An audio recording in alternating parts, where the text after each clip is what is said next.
Ils ont porté haut le drapeau ivoirien. Ce sont ces compatriotes qui se sont battus avec détermination sur tous les stades. Même si nous ne les voyons plus à l'œuvre, ils occupent une place de choix dans nos cœurs et dans nos souvenirs. Les gloires du football ivoirien, volume 3 avec Boé Norbert. Niaouré Bernard. Je suis Niaouré Bernard. J'ai commencé ma carrière en 1962 à Bouaké d'abord et à Abidjan où j'ai commencé à jouer à l'Africa Sport. Et c'est de là, en 62, j'ai été présélectionné pour la première fois en équipe nationale. Nous sommes allés au Libéria. C'était mon premier match en équipe nationale. Nous sommes allés pour la première CAN à Tunis. Je suis allé pour la CAN en 70 au Soudan. Au Soudan, quand Pokou a donné une balle à Taïf François, qui a marqué le but, on s'est rassemblés tous, tout le monde pleurait. Pleurait à cause du but qu'on venait de marquer. Ce que je peux conseiller, quand ils sont dans un match, il faut qu'ils jouent comme Seko Fofana. Seko Fofana, il joue de la première minute au même rythme jusqu'à la fin. Pour le public, qu'ils aillent au terrain, tout le monde, tant ils y réfléchissent pour donner du courage à cette équipe qui joue.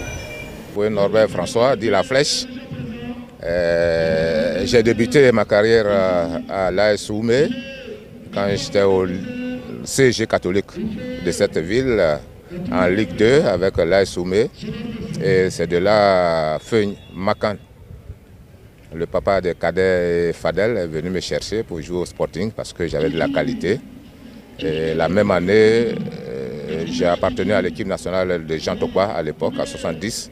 De là, bon, j'ai eu mon BPC, j'ai été orienté au lycée classique. Donc du Sporting, je suis venu à Abidjan et à Abidjan, j'ai appartenu au Stella Club d'Adjamé. Voilà, j'ai été capitaine du Stella depuis 77, j'étais meilleur buteur de cette équipe en 78 et je leur donne leur premier titre de champion de Côte d'Ivoire en 79. Donc mon père, lui, il est africain. Maman, papa, ils sont tous africains. Et moi-même, quand j'ai commencé à Oumé, on m'appelait Niaouré Norbert, avec mon admiration pour le grand Pacheco. Donc, quand je suis venu au Stella, bon, avant d'arriver au Stella, en équipe nationale d'abord, le matin, je me levais, j'allais devant la chambre de Caleb Biali pour lui dire bonjour grand frère. Il me regarde et puis, bon, il ne s'occupe pas de moi. Je dis, ben dis donc, j'ai fait 2 entraînements. Parce que Niaouré avait une cheville malade et j'ai marqué 4 buts. Le président de l'Africa à l'époque, M. Nguessan, m'a même donné 10 000 francs. J'étais tellement heureux, j'ai dit bon ben voilà, l'équipe que mon papa aime, que ma maman aime, mais je vais pouvoir jouer dans cette équipe-là. Mais j'ai été découragé par le comportement de l'aîné. J'ai dit mais si je venais à l'Africa, c'est pas pour prendre la place de Niaouré tout de suite ou bien machin. Voilà, donc vraiment, ceci a motivé mon départ au Stella. Et tous mes matchs, je dis bien, mais tous mes matchs auxquels j'ai participé contre l'Africa avec le Stella, j'ai toujours marqué, même quand l'Africa nous gagnait. Voilà, j'en avais gros sur le cœur. Nous organisons la CAN. C'est un événement exceptionnel, rare, et c'est un grand honneur. Mon souhait, c'est que le peuple ivoirien joue sa partition. On a un entraîneur, les garçons que nous avons, ils sont de qualité, ils jouent dans des grands clubs. Donc de ce côté, je laisse les techniciens faire son boulot de technicien.